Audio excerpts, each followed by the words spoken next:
الحمد لله رب العالمين سبحان اللہ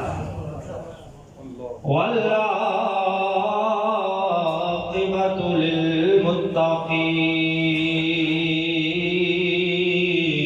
للمتقين سبحان اللہ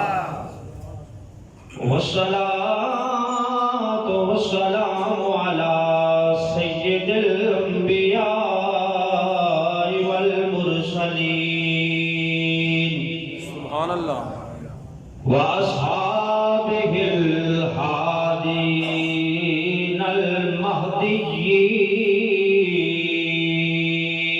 المهديين سبحان اللہ وعلى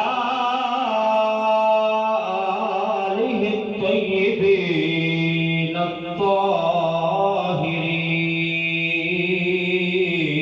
الطاهرين سبحان اللہ وأولياء ملته وعلماء أمته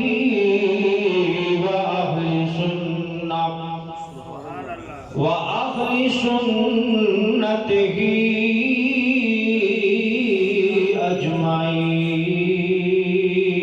أجمعين سبحان اللہ أما بعد فأعوذ بالله من الشيطان الرجيم سبحان اللہ بسم الله الرحمن الرحيم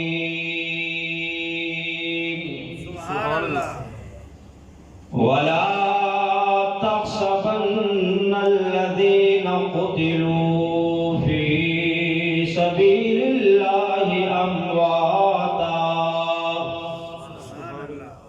بل أحياء عند ربهم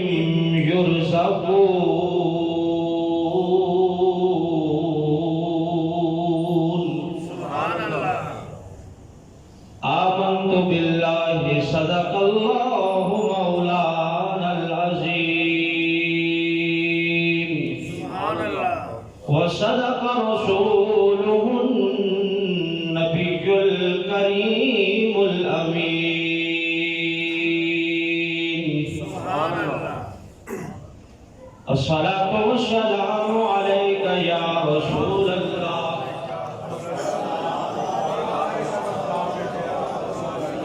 پاک مل کے پڑھیں گے الصلاة والسلام علیک یا رسول اللہ وعلا آلک واصحابک یا حبیب اللہ الصلاة والسلام علیک یا شفیع المذنبین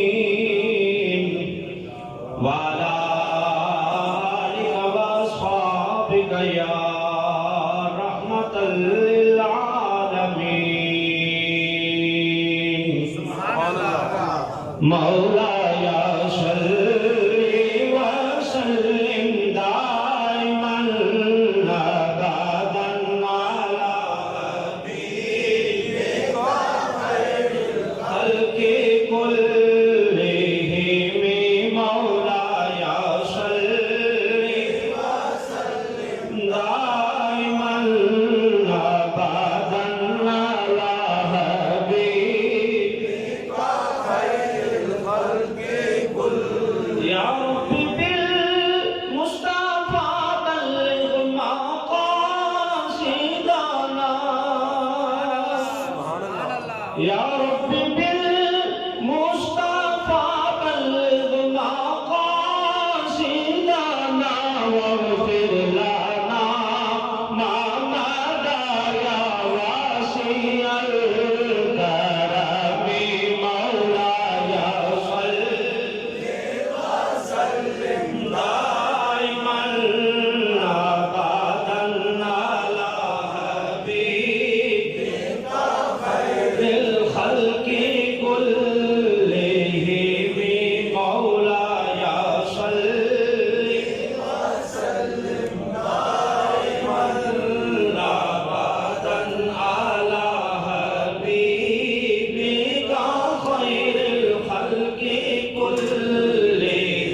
سبحان اللہ مسجد و محترم سامعین حضرات، گزشتہ جمعۃ المبارک سے ہم غزوہ احد کا تذکرہ کر رہے ہیں۔ اسی تناظر میں آج ہم سید الشہداء اسد اللہ و اسد رسولہ، اللہ اور اس کے رسول کے شیر نبی پاک کے چچا حضرت امیر حمزہ رضی اللہ تعالی عنہ کی شہادت کا تذکرہ کریں گے، کیونکہ آپ کی شہادت بھی اسی غزوہ احد میں ہوئی۔ دردناک شہادت ہے حضرت امیر حمزہ رضی اللہ تعالی عنہ کی۔ غزوہ احد میں اکثر صحابہ کرام رضوان اللہ علیہم اجمعین جو شہید ہوئے، ان کے جسم کے اعضاء کاٹے گئے، اکثر شہداء کی لاشوں کی بے حرمتی ہوئی۔ جتنا جتنا شہید کو دکھ دیا جاتا ہے، شہید کی لاش کی بے حرمتی ہوتی ہے، اللہ اتنے ہی اس کے درجات کو بلند کرتا چلا جاتا ہے۔ نعرہ تکبیر، نعرہ رسالت، نعرہ حیدری۔ جنگ ابھی شروع نہیں ہوئی، شروع ہونے سے پہلے دو صحابہ آپس میں گفتگو کر رہے ہیں، حضرت عبداللہ بن جہش رضی اللہ تعالیٰ عنہ اور حضرت سعد رضی اللہ تعالیٰ عنہ۔ یہ سعد وہی ہیں جنہیں نبی پاک نے فرمایا تھا ارمی یا سعد فداک ابی و امی، سعد تیر چلاؤ میرے ماں باپ تم پہ قربان ہو جائے۔ دو صحابی حضرت عبداللہ بن جہش اور حضرت سعد، یہ دونوں آپس میں بھائی بھائی بنے ہوئے تھے۔ جنگ شروع ہونے سے پہلے حضرت عبداللہ بن جہش حضرت سعد سے کہتے ہیں کہ تم دعا مانگو میں آمین کہوں گا، پھر میں دعا مانگوں گا تم آمین کہنا۔ اچھا چلو سعد پھر پہلے تم مانگو دعا، کیا مانگتے ہو؟ تو حضرت سعد نے دعا مانگی کہ یا اللہ آج میرا مقابلہ کافروں کے کسی بڑے پہلوان کے ساتھ ہو، بڑے پہلوان کے ساتھ ہو جو کئیوں کا مد مقابل سمجھا جاتا ہو، وہ میرے سامنے آئے، آ کے میری تلوار سے ٹکرائے، میں اس کے ساتھ لڑنا شروع کروں، پھر لڑتے لڑتے میں اس پہ حاوی آ جاؤں، یہاں تک کہ اس کی گردن کاٹ کے اسے واصل جہنم کروں اور میں خود غازی بن جاؤں۔ حضرت سعد نے کیا کہا کہ اسے واصل جہنم کروں اور خود میں غازی بن جاؤں۔ دعا پوری ہوئی، حضرت عبداللہ بن جہش نے کہا آمین، ہاتھ منہ پہ پھیرے، کہا عبداللہ اب تم مانگو دعا۔ حضرت عبداللہ بن جہش نے دعا کیا مانگی، یا اللہ میرے بھی مد مقابل کوئی چھوٹا پہلوان نہ آئے، کوئی کافروں کا بڑا سورما مجھ سے ٹکرائے، جو بڑا پہلوان اور کئیوں کا مد مقابل سمجھا جاتا ہو، وہ میرے سامنے آئے، میں اس سے لڑوں، وہ مجھ سے لڑے، میری تلوار اس کی تلوار سے ٹکرائے، پھر یہ ہو کہ لڑتے لڑتے وہ مجھ پہ غالب آ جائے۔ حضرت عبداللہ بن جہش کیا کہتے ہیں؟ وہ مجھ پہ غالب آ جائے، غالب آ کے میری چھاتی پہ چڑھ جائے اور میری گردن کاٹ دے، یہاں تک کہ جب وہ میری گردن کاٹے میں شہادت کا جام پیتے ہوئے جنت میں داخل ہو جاؤں، میں شہادت کا جام پی لوں، اور پھر وہ کیا کرے؟ وہ جو میرے مد مقابل آیا ہوا ہے، حضرت عبداللہ بن جہش کہتے ہیں پھر وہ میرے کان کاٹے۔ دیکھیں صحابہ کا جذبہ، کہتے ہیں پھر وہ میرے کان کاٹے، پھر وہ میرا ناک کاٹے، پھر وہ میرے ہاتھ کاٹے، میری آنکھیں نکالے، میری زبان کاٹے، یہاں تک کہ انہی کٹے ہوئے اعضاء کے ساتھ میں میدان احد میں پڑا ہوں، لیٹا ہوا ہوں، اور انہی کٹے ہوئے اعضاء کے ساتھ مجھے دفن کر دیا جائے۔ قیامت کا دن آئے، اللہ مجھ سے پوچھے یا عبدی، او میرے بندے تیرا ناک کدھر گیا، تیرے کان کدھر گئے، تیری آنکھیں کدھر گئی، تیری زبان کدھر گئی، تیرے ہاتھ کدھر گئے، تیرے ہونٹ کدھر گئے؟ تو میں آگے سے جواب دوں، فیکا وفی رسولکا، یا اللہ یہ سارے کے سارے تیری اور تیرے محبوب کی محبت میں کٹا کے آیا ہوں۔ نعرہ تکبیر، نعرہ رسالت، نعرہ حیدری۔ فیکا وفی رسولکا، یہ سارے کے سارے تیرے لیے اور تیرے محبوب کے لیے قربان کر آیا ہوں۔ حضرت عبداللہ بن جاش کی دعا مکمل ہوئی، حضرت سعد نے کہا آمین، کہا یار عبداللہ تم تو دعا مانگنے میں مجھ سے بازی لے گئے ہو، تم نے تو کمال دعا مانگی ہے، میری دعا سے بھی تم آگے نکل گئے اور بازی لے گئے۔ اور پھر ہوا بھی یہی، حضرت عبداللہ بن جاش کی یہ دعا قبول ہوئی اور ان کے جسم کے ساتھ یہی کچھ ہوا جو انہوں نے دعا مانگی۔ یہی غزوہ احد ہے۔ حضرت طلحہ رضی اللہ تعالیٰ عنہ کے جسم مبارک پہ 80 زخم آئے، 80 زخم۔ حضرت نضر بن مالک رضی اللہ تعالیٰ اتنی حالت بری ہے لاش کی کہ پہچانا نہیں جاتا، بہن نے انگلیوں کے پوروں سے پہچانا ہے کہ یہ نضر بن مالک کی لاش ہے۔ اسی غزوہ احد میں حضرت ام عمارہ رضی اللہ تعالیٰ عنہ صحابیہ ہے، عورت ذات ہیں، ایسے شہبازوں کی طرح لڑی ہیں۔ نبی پاک نے فرمایا جب جنگ ختم ہوئی کہ آج کا دن، احد کا دن ام عمارہ کے نام ہے۔ کہا ہم نے جدھر دیکھا شہبازوں کی طرح ام عمارہ کو لڑتے ہوئے دیکھا، کبھی زخمیوں کی مرہم پٹی کر رہی ہے، کبھی کافروں پہ تیر چلا رہی ہے، اور کبھی آگے بڑھ کے جو تیر نبی پاک کی طرف آ رہا ہے اس تیر کو روک رہی ہے۔ سرکار فرماتے ہیں جہاں ہم نے دیکھا ہمیں ام عمارہ ہی نظر آئی۔ آج کی جو مین آف دی میچ ہے وہ ام عمارہ ہیں، اور جنگ احد کا دن ام عمارہ کے نام رہا ہے۔ عورت ہو کے ایسا لڑی ہے، سرکار نے فرمایا کہ بڑے بڑوں سے بازی لے گئی ہے، اور آج کا دن ام عمارہ کے نام رہا ہے۔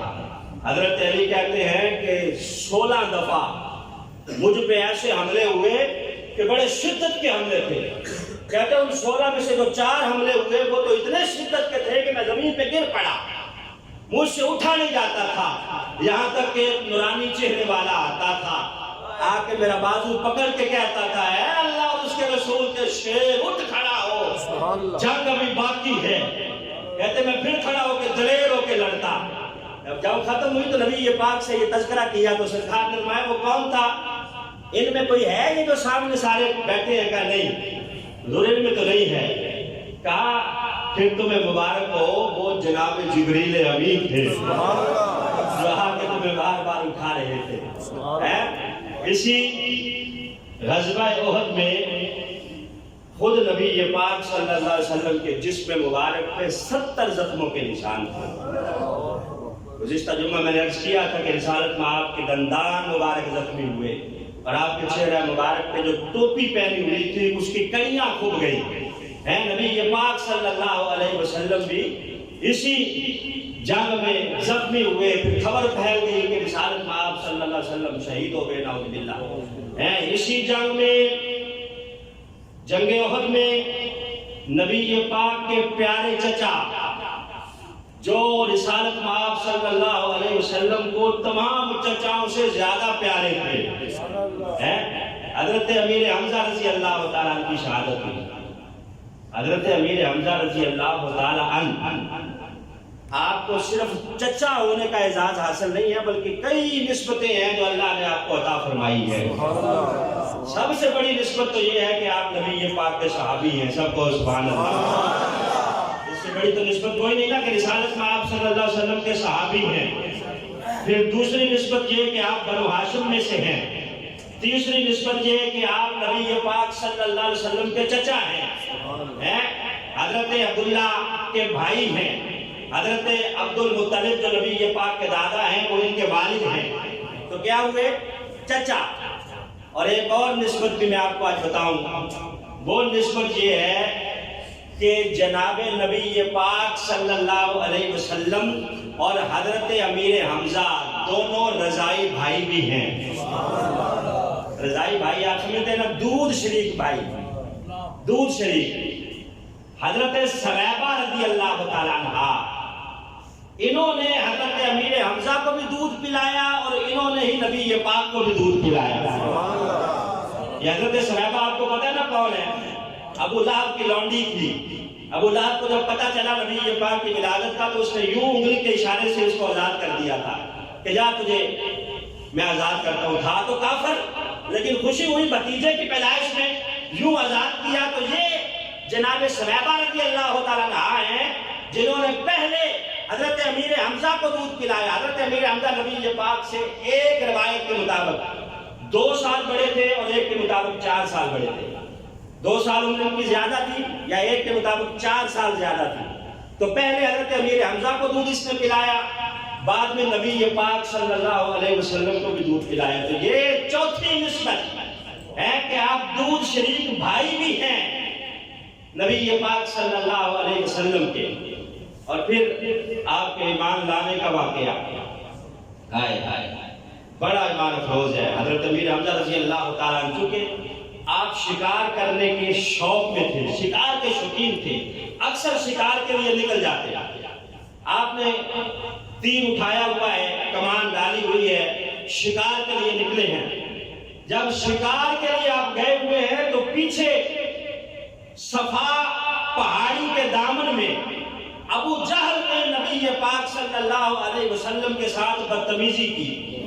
رسالت میں آپ صلی اللہ علیہ وسلم کے سامنے اس نے کھڑے ہو کر بدتمیزی کی، زبان درازی کی۔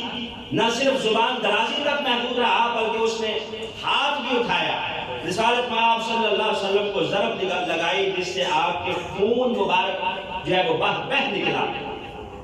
یہ منظر سارا حضرت امیر حمزہ کی لونڈی کھڑی دیکھ رہی تھی۔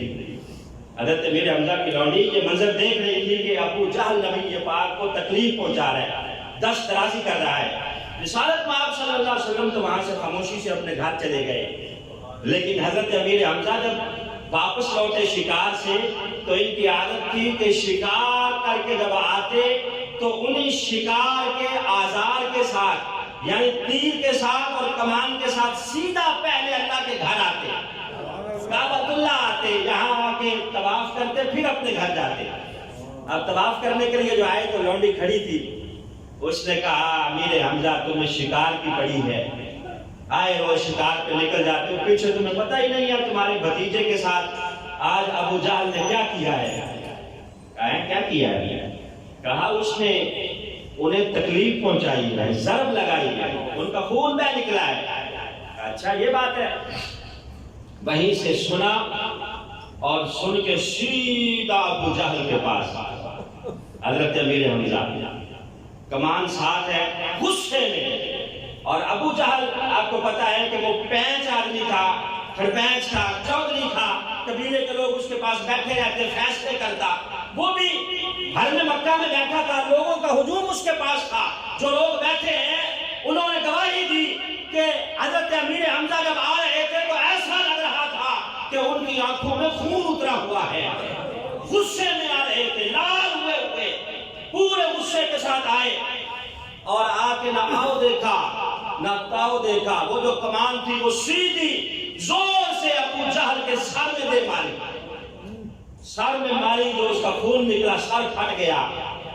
کہا تو نے کیا میرے بھتیجے کو یتیم سمجھ کے لاوارث سمجھا ہوا ہے؟ خبردار، آج کے بعد ہاتھ نہ اٹھانا، آج تو نے تکلیف پہنچائی ہے، اگر دوبارہ تیرے ہاتھ اٹھے تو ہاتھ کاٹ کے رکھ دوں گا۔ اگر تو اس لیے اس کو تکلیف پہنچاتا ہے کہ اس نے دین الہی کو اختیار کر لیا ہے اور سچا دین اختیار کر لیا ہے، تو سن لے آج کے بعد میرا دین بھی وہی ہے تو میرے بھتیجے کا دین ہے۔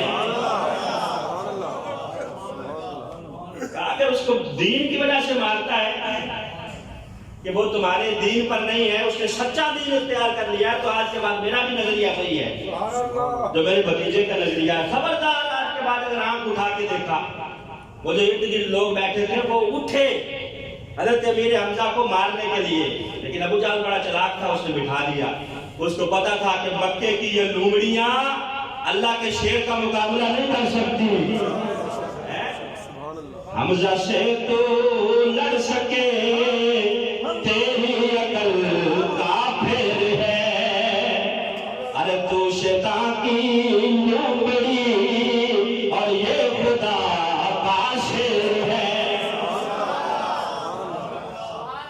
اس کو بھی پتا تھا کہ کون ہے جو ان کے ساتھ لڑ سکے اور پنگا لے سکے۔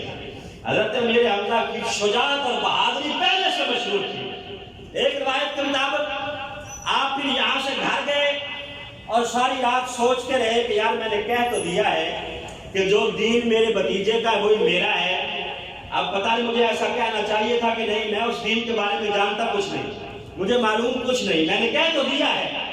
اگلے دن آپ نبی پاک کے پاس آئے اور ایک روایت کے مطابق آپ وہاں سے سیدھے نبی پاک صلی اللہ علیہ وسلم کے پاس آئے بدلہ لے کر، اور آ کے کہا بھتیجے خوش ہو جاؤ، میں تمہارا بدلہ لے آیا ہوں۔ کیا بدلہ لے آیا ہوں؟ رسالت مآب صلی اللہ علیہ وسلم بیٹھے ہیں، کوئی جواب نہیں۔ حضرت امیر حمزہ نے جب دیکھا کہ یار میں بدلہ لے کے آیا ہوں اور انہیں خوشی نہیں ہوئی، کہا بھتیجے خوشی نہیں ہوئی، میں بدلہ لے آیا ہوں۔ رسالت مآب صلی اللہ علیہ وسلم نے چچا میں بدلے لینے نہیں آیا بلکہ میں تو معافیاں عطا کرنے آیا ہوں۔ کہا مجھے خوشی نہیں ہوئی۔ کہا پھر خوشی کب ہوگی؟ کہا چچا خوشی تب ہوگی جب تو کلمہ پڑھے گا اور دائرہ اسلام میں آ جائے گا۔ فوراً حضرت امیر حمزہ نے کہا کہ بھتیجے اگر یہ بات ہے تو پھر پڑھا کلمہ، میں پڑھنا چاہتا ہوں اور تیرے دامن سے وابستہ ہونا چاہتا ہوں۔ گر کے قدموں پر وہ قرباں ہو گیا، پڑھ لیا کلمہ مسلمان، گر کے قدموں پر وہ قرباں ہو گیا۔ یہ کوئی مشکل ہے یا فارسی یا عربی کا یا انگلش کا شعر ہے جو میں نے پڑھا؟ اردو کا ہے نا، تو پھر سارے پڑھ لو۔ گر کے قدموں پر وہ قرباں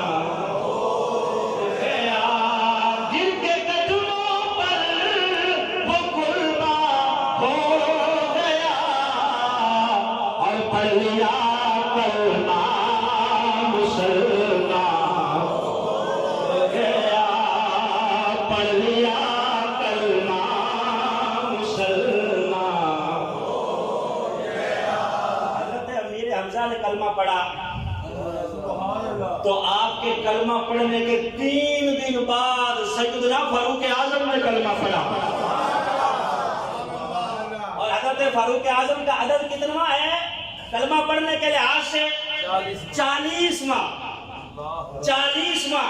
گویا 39 میں عدد کے مطابق 39ویں نمبر پر حضرت امیر حمزہ نے کلمہ پڑھا ہے، اور 3 دن بعد 40ویں نمبر پر حضرت عمر فاروق نے کلمہ پڑھا ہے، جب حضرت فاروق اعظم آ رہے ہیں کلمہ پڑھنے کے لیے۔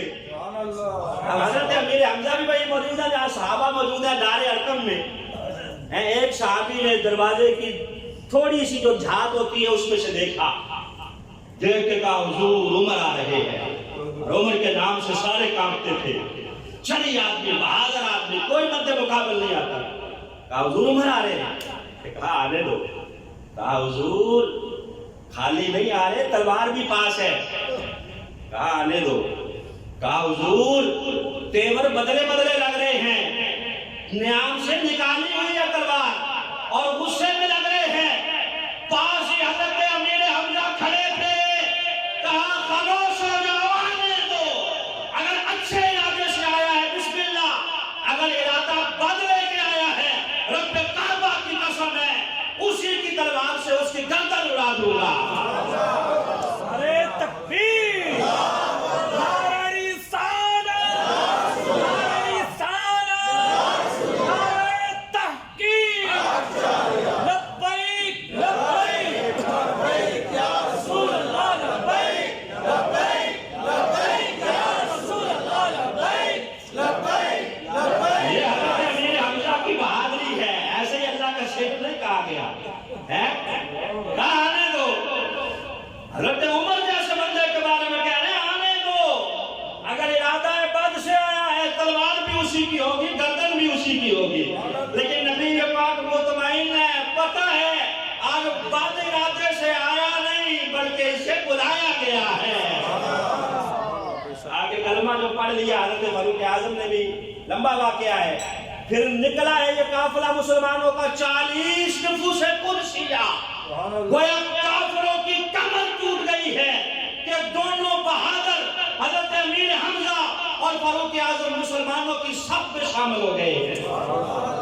پہلے چھپ چھپ کے نمازیں پڑھتے تھے، اب سر عام فاروق اعظم نے کہا حضور آج ہر میں مکہ میں نماز پڑھیں گے۔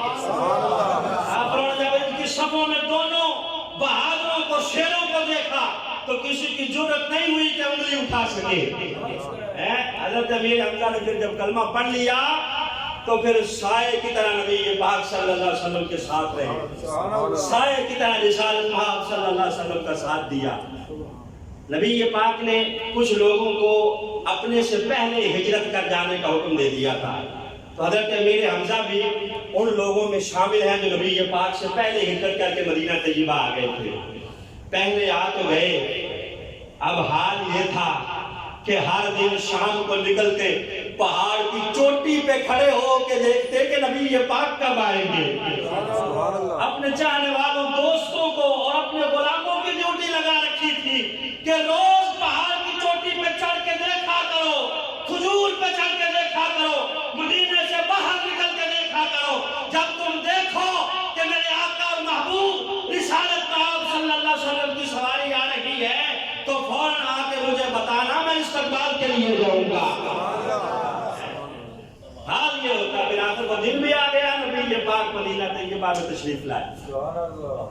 اب حضرت امیر حمزہ کو امیر کیوں کہتے ہیں یہ میں آپ کو بتاؤں گا۔ آپ کے نام کے ساتھ لگتا ہے نا امیر، حضرت علی کے ساتھ لگتا ہے مولا علی، ہر ایک کا لقب ہے، تو انہیں امیر کیوں کہا جاتا ہے؟ آپ کو پتہ نہیں کیوں کہا جاتا ہے؟ نہیں نا پتا، آج سن لیں پھر کیوں کہا جاتا ہے۔ نبی پاک نے یہاں مدینہ طیبہ جب سرکار ہجرت کر کے آئے تو غزوہ بدر سے پہلے، غزوہ بدر سے بھی پہلے ایک لشکر نکالا دریائی علاقوں کی طرف۔ اس لشکر کا جسے امیر بنایا تھا اس کا نام تھا امیر حمزہ۔ اس پہلے لشکر اسلام کی امارت جسے ملی غزوہ بدر سے بھی پہلے، وہ جو لشکر نکلا ہے، اس کی سپہ سالاری اور اس کی امارت اور اس کی سربراہی جسے نبی پاک نے عطا کی وہ حضرت حمزہ تھے۔ اسی لیے اس دن سے آپ کے نام کے ساتھ امیر لگ گیا، امیر حمزہ، سالار حمزہ ہے۔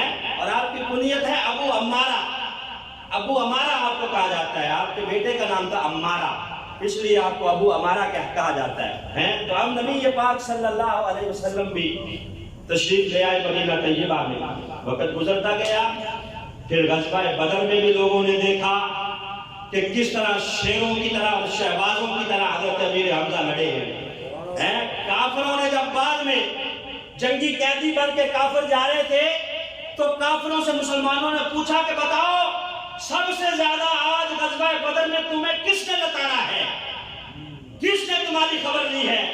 تو وہ سارے کہہ رہے تھے کہ یار وہ جس نے مور کا پر اپنی پگڑی میں لگایا ہوا ہے۔ حضرت امیر حمزہ کی عادت تھی، آپ جب جنگ میں اترتے نا مور کا پر اپنی پگڑی میں لگاتے، شتر مرغ کا پر یا مور کا پر، تاکہ سب کو پتا چلے کہ وہ امیر حمزہ اللہ کا شیر ہے۔ جنگ میں بھی یعنی چھپتے نہیں، اپنے آپ کو ظاہر کرتے ہیں۔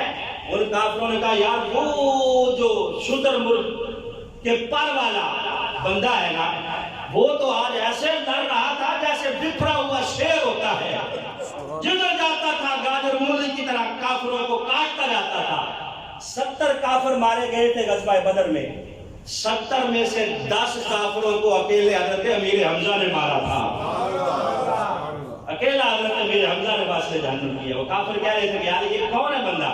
لوگوں نے بتایا کہ یہ اللہ کے رسول کے چچا ہیں، کہا اس نے آج ہماری بڑی خبر دی ہے۔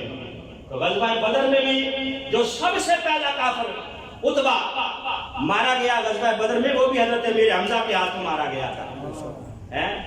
یہ عتبہ جو مارا گیا یہ کون تھا؟ یہ ہندا یا ہند نامی خاتون کا والد تھا۔ ہند کون ہے؟ ابو سفیان کی بیوی ہے، ابو سفیان کی بیوی ہے اور حضرت امیر معاویہ کی ماں ہے۔ حضرت امیر معاویہ ابو سفیان کے بیٹے ہیں۔ تو یہ ہند جو ہے خاتون، اس کا باپ تھا عتبہ، جس کو سب سے پہلے غزوہ بدر میں مارا کس نے تھا؟ حضرت امیر حمزہ نے، اور اس کا بھائی بھی وہاں مارا گیا، اس کا عتبہ کا بھائی جو کہ اس کا چچا لگا شیبہ، اور اس کا بھائی ولید بھی وہاں مارا گیا، اس کا بھائی ولید بھی وہاں مارا گیا، تو اس لیے اس کو بڑا غصہ تھا۔ اسی طرح جبیر ابن مطعم نامی بندہ تھا، اس کا چچا بھی غزوہ بدر میں مارا گیا تھا، اس نے بھی قسم اٹھا رکھی تھی کہ میں بدلہ اس طرح لوں گا کہ نبی پاک کے چچا امیر حمزہ کو قتل کر کے میں اپنے چچا کا بدلہ لوں گا، اس نے بھی قسم اٹھا رکھی تھی اور اس نے بھی۔ اب وقت گزرتا گیا، غزوہ احد آ گیا۔ غزوہ احد میں نبی پاک صلی اللہ علیہ وسلم کے صحابہ شہبازوں کی طرح لڑ رہے ہیں، پھر وہ درا جو چھوڑا تو وہاں سے حملہ ہوا، ایک وقت کے لیے مسلمانوں کی فوج کو پسپائی ہوئی، نقصان ہوا، لیکن یہ نہیں کہیں گے کہ مسلمانوں کو شکست ہوئی، شکست نہیں کہیں گے، بلکہ یہ کہیں گے کہ تھوڑا نقصان ہوا، پسپائی ہوئی، پھر دوبارہ پلٹ کر انہوں نے حملہ کیا تو ان کافروں کو بھگایا اس میدان احد سے، ورنہ وہ کافر کس ارادے سے آئے تھے؟ مدینہ فتح کرنے کے لیے آئے تھے، وہ بھاگے ہیں وہاں سے، مسلمان وہی ہیں، یہاں تک کہ نبی پاک نے اسی غزوہ احد کے پاس شہداء کے لاشوں کی تدفین کی ہے، پھر رسالت میں آپ صلی اللہ علیہ وسلم وہاں سے گئے ہیں۔ تو جبیر ابن مطعم نے ایک وحشی نامی بندے کو خریدا، اجرت کا قاتل بنا کے، کرائے کا قاتل بنا کے اس نے جنگ میں بھیجا۔ اسی طرح اسی وحشی کو ہندا یا ہند نامی خاتون نے بھی پیسے دیے کہ تم اگر نبی پاک کے چچا کو قتل کرو گے تو میں تمہیں راضی کر دوں گی، اپنا سارا زیور بھی تمہیں عطا کروں گی، جو چاہو گے تمہیں عطا کروں گی۔ اور جبیر ابن مطعم نے بھی اس کو کرائے پر خریدا اور خرید کے اسے بھیجا غزوہ احد میں۔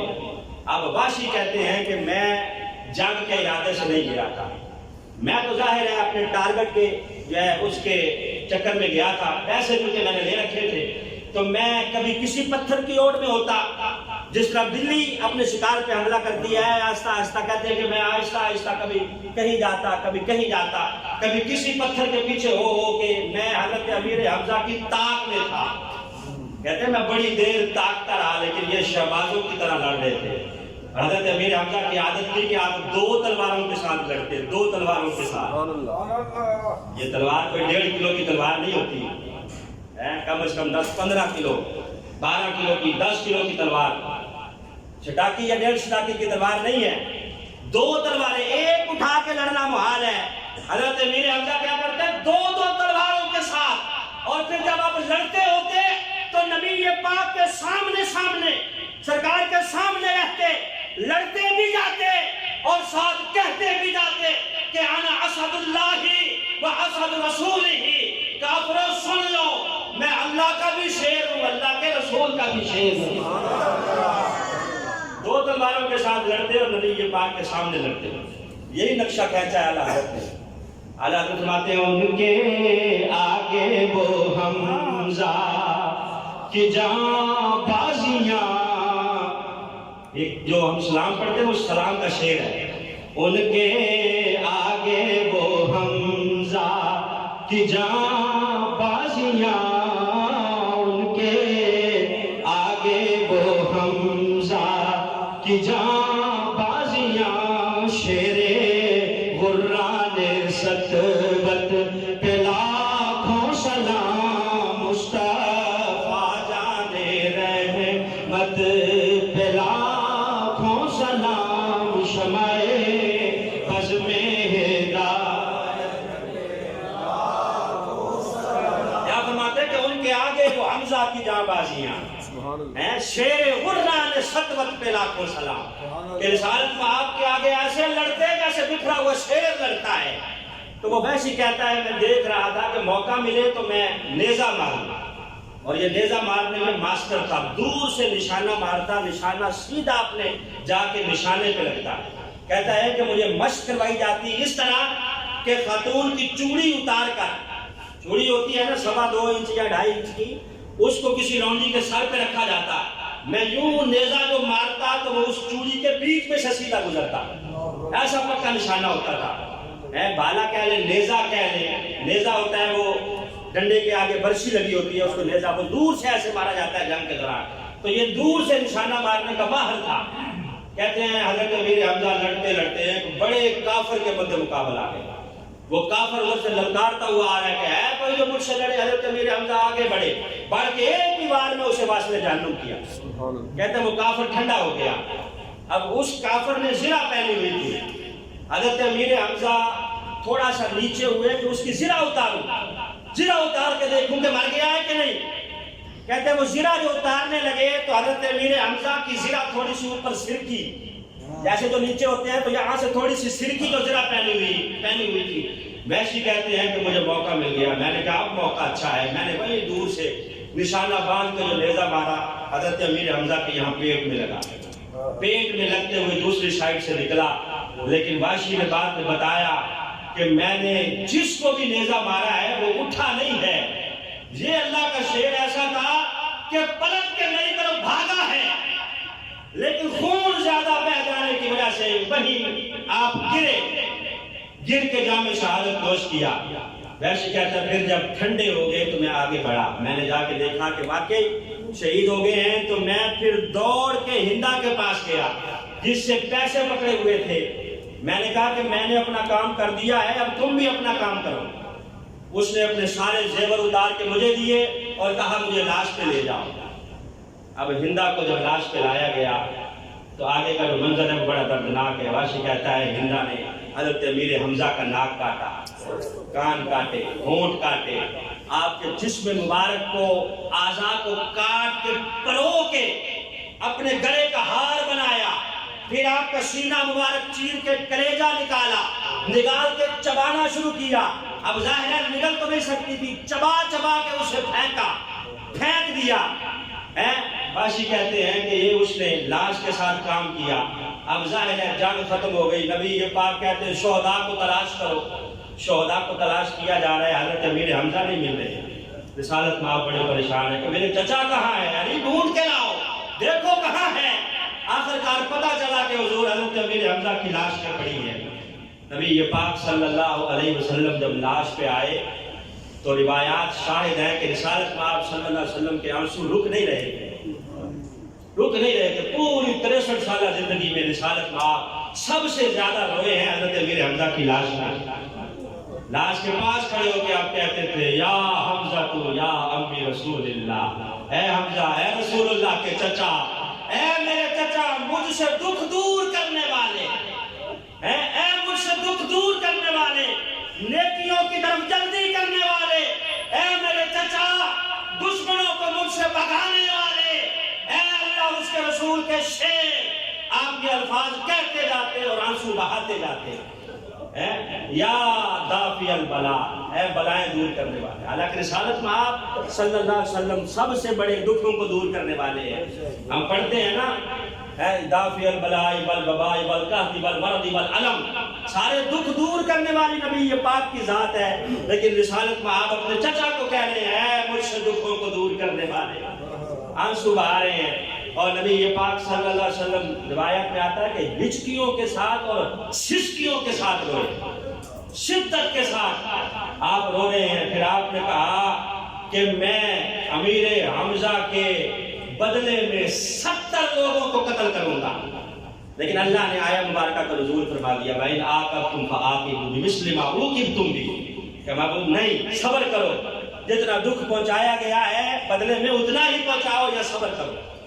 نبی یہ پاک صلی اللہ علیہ وسلم نے صبر کا دامن نہیں چھوڑا, یہاں تک کہ حضرت امیر حمزہ کی بہن حضرت صفیہ آ رہی ہے. صفیہ نبی یہ پاک کی پھوپھی. نبی یہ پاک نے حضرت زبیر کو کہا دوڑو اپنی اماں کو روکو. زبیر بن عوام وہی ہیں جو اشرا مبشرہ میں جن کا نام ہے, 10 صحابہ کرام جنہیں جنت کی بشارت دی. حضرت صفیہ کے بیٹے کہا دوڑو زبیر اپنی ماں کو روکو, عورت ذات ہے, لاش کا جو حال ہے ان سے رہا نہیں جائے گا, ضبط کے بندھن ٹوٹ جائیں گے اور وہ آنسو بہائے گی, آؤ بکا کرے گی. علی تم بھی دوڑو. دوڑ کے حضرت امیر حمزہ کی بہن صفیہ کو روکو, آگے نہ آنے دو. جب حضرت زبیر آگے بڑھے جا کے روکا تو صفیہ کہتی ہیں کیوں مجھے روک رہے ہو؟ کہا نبی یہ پاک نے منع فرمایا. کہا کیوں؟ کہا لاش کی حالت ایسی ہے تم سے رہا نہیں جائے گا. حضرت صفیہ کہنے لگی جاؤ میرے محبوب سے کہہ دو جس ابو طالب کے بیٹے امیر حمزہ تھے اسی کی بیٹی میں ہوں, آج آنسو بہانے کا دل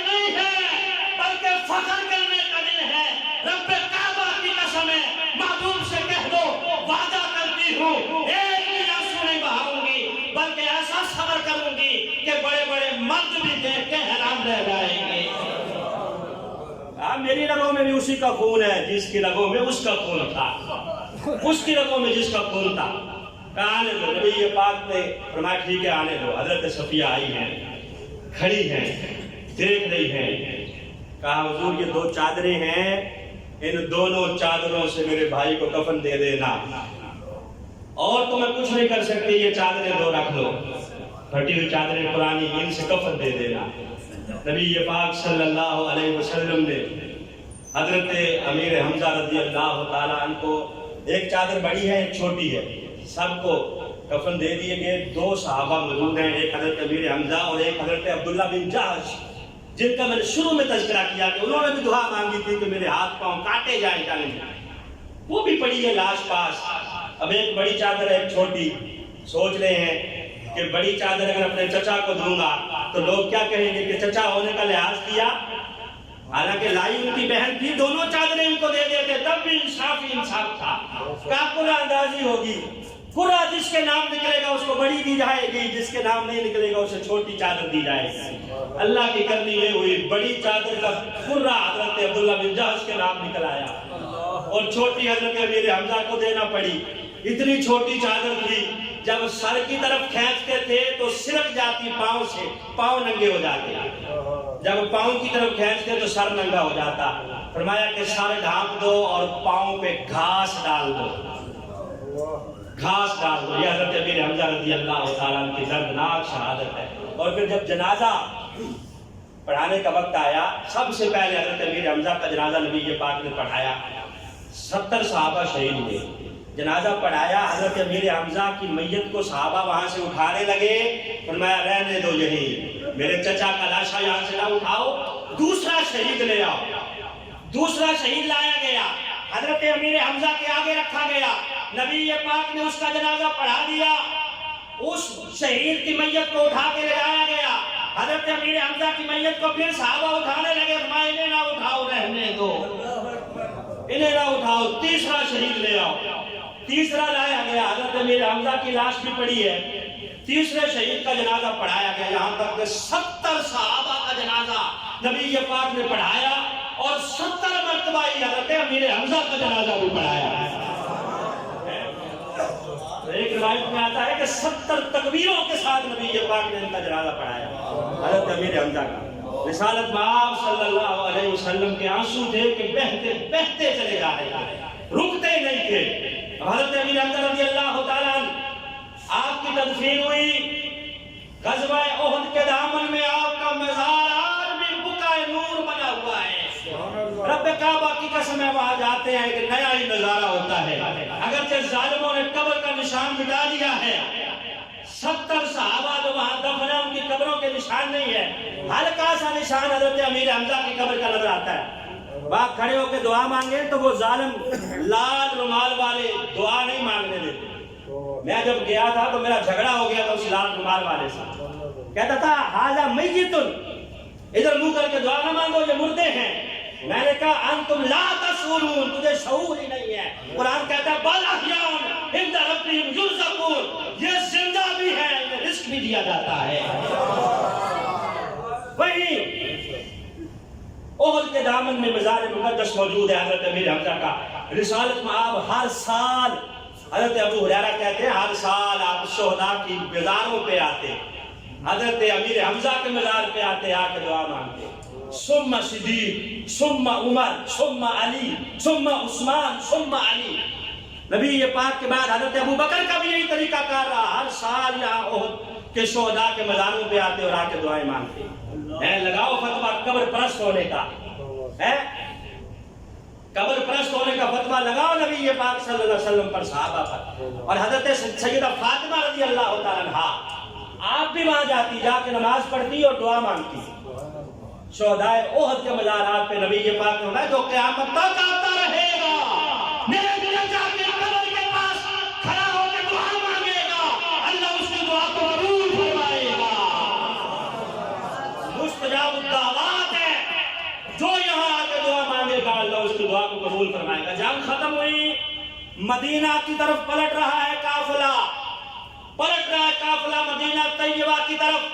شہداء کی تدفین ہو گئی ہے، وہیں راستے کے کنارے پہ ایک چھوٹی سی بچی کھڑی ہے جو حضرت امیر حمزہ کی بچی ہے، حضرت امیر حمزہ کی شہزادی فاطمہ نام ہے، کھڑی ہے کنارے پر راستے کے۔ جو بھی صحابی آتا ہے پوچھتی ہے چچا بتاؤ میرے ابا کہاں ہیں، میرے بابا کہاں ہیں؟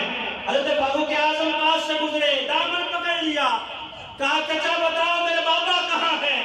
کہا بیٹا مجھ سے نہ پوچھو، پیچھے صدیق اکبر آ رہے ہیں ان سے پوچھ لینا۔ حضرت صدیق اکبر جب پاس سے گزرے تو بچی آگے بڑھی، دوڑ کے کہا چچا بتاؤ میرے بابا کہاں ہیں، میرے بابا کی خبر دو۔ اماں پہلے ہی گزر گئی، اماں پہلے ہی گزر گئی، بابا کا سایہ تھا وہ بھی آج نہیں ہے۔ پوچھا جو حضرت صدیق اکبر سے، صدیق اکبر نبی پاک فرماتے میری امت میں سب سے زیادہ نرم دل بندہ، رہا نہ گیا، آنسو بہا دیے، کہا بیٹا میں نہیں بتا سکتا، نبی پاک وہ پیچھے آ رہے ہیں ان سے پوچھ لو۔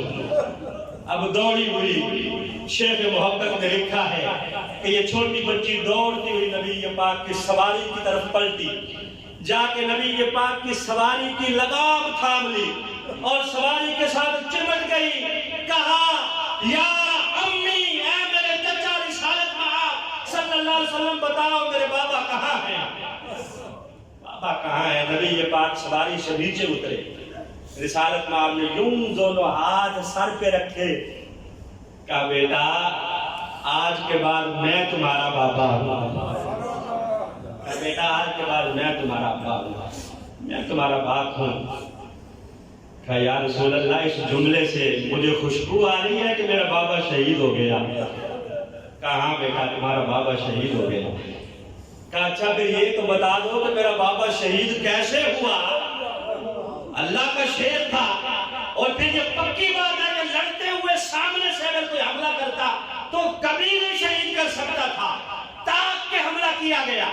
کہا بیٹا اگر وہ دکھ میں نے شروع کیے بتانے تو تمہارا کلیجہ پھٹ جائے گا، بیٹا بس یہی سمجھو کہ آج کے بعد محمد رسول اللہ ہی تمہارے بابا ہے۔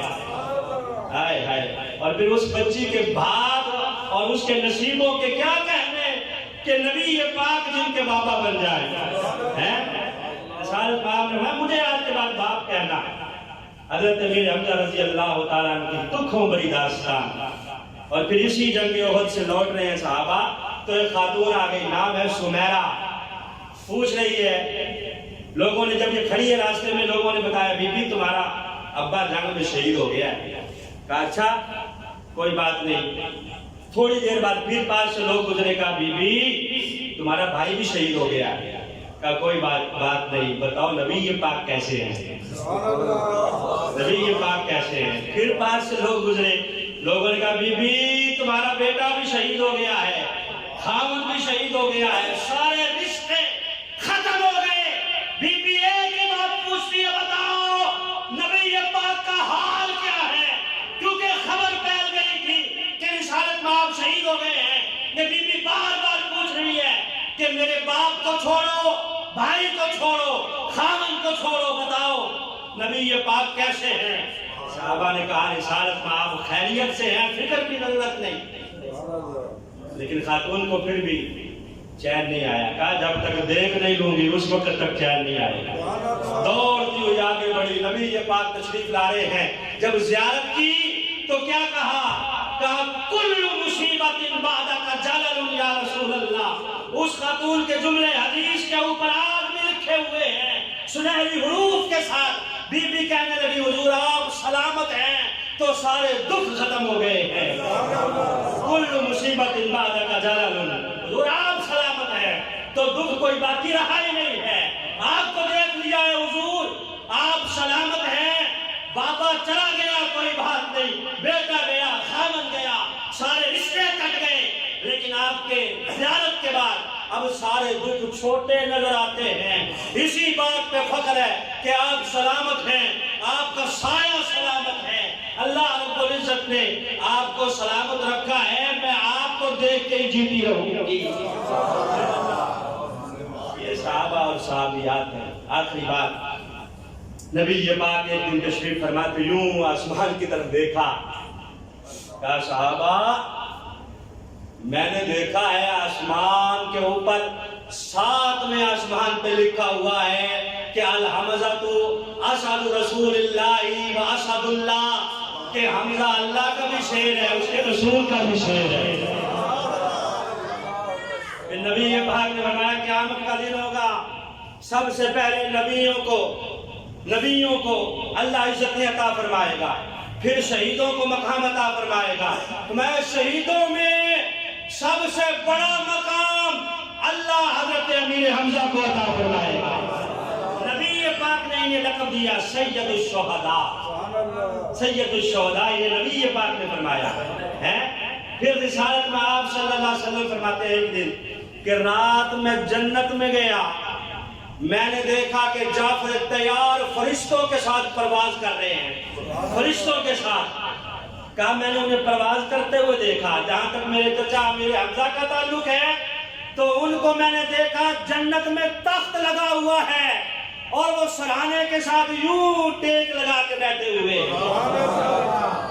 حضرت امیر حمزہ رضی اللہ تعالیٰ مسجد نبوی میں بھی جب آتے تھے نا، پیچھے ٹیک لگا کے یوں بیٹھ جاتے تھے، نبی پاک کو دیکھتے رہتے تھے۔ کہا جنت میں بھی میں نے دیکھا ہے تخت لگا ہوا ہے اور وہ یوں بیٹھے ہیں ٹیک لگا کے ہیں۔ ہائے ہائے سید الشہداء حضرت امیر حمزہ رضی اللہ تعالیٰ عنہ 46 سال بعد، آپ کی شہادت کے 46 سال بعد احد کے میدان میں سیلاب آ گیا، وہ جہاں آپ کے مزارات ہیں۔ حضرت جابر کہتے ہیں کہ جب ہم نے دیکھا کہ مزارات کو نقصان پہنچے گا تو ہم نے کدال پکڑے کہ شہداء کی لاشیں یہاں سے نکالے جائیں۔ کہتے ہیں جب حضرت امیر حمزہ کی لاش نکالنے کے لیے ہم نے قبر کھودی تو ہم نے دیکھا کہ آپ کے پاؤں مبارک پر کھودتے ہوئے ہلکا سا زخم آ گیا، کدال لگ گیا۔ کہتے ہیں ایسے خون کا فوارہ نکلا جیسے زندہ آدمی کا خون رہتا ہے۔ اور حضرت عمر بن جموع جن کا ذکر میں نے پچھلے جمعے کیا تھا، لنگڑے صحابی جنہوں نے کہا تھا کہ میں لنگڑاتے ہوئے جنت میں جاؤں گا، کہتے ہیں ان کی لاش جب ہم نے نکالی تو انہوں نے اپنے زخم پہ ہاتھ رکھا ہوا تھا، جب ہاتھ پیچھے کیا تو خون سمنے لگا، بہنے لگا، ہم نے دوبارہ ہاتھ رکھ دیا تو خون وہیں رک گیا۔ اور کہتے ہیں جب شہداء کے لاشیں نکالے ایسے خوشبو پھیلی جیسے مشک و عنبر کی خوشبو ہو۔ اب آپ نے آج کل تو نیٹ میں دیکھا ہی ہوگا کہ اتنے دن بعد جسم کا یہ عضو ختم ہو جاتا ہے، اتنے دن بعد جب بندہ میت میں جاتا ہے تو اس کا جسم گل سڑ جاتا ہے، ناخن ہڈیاں ختم ہو جاتی ہیں۔ تو یہ شہداء ہیں، انہی کے بارے میں قرآن نے کہا ہے کہ وَلَا تَحْسَبَنَّ الَّذِينَ قُتِلُوا فِي سَبِيلِ اللَّهِ أَمْوَاتًا، انہیں مردہ گمان بھی نہ کرنا، کیوں کہ یہ وہ ہیں کہ اللہ کے ہاں زندہ ہیں، انہیں رزق بھی دیا جاتا ہے۔ فَرِحِينَ بِمَا آتَاهُمُ اللَّهُ مِنْ فَضْلِهِ، اللہ نے جو ان کو دیا ہے یہ اس پر خوشیاں منا رہے ہیں کہ اللہ کا شکر ہے، اللہ نے یہ نعمتیں ہمیں عطا کی ہیں۔ واہ خدا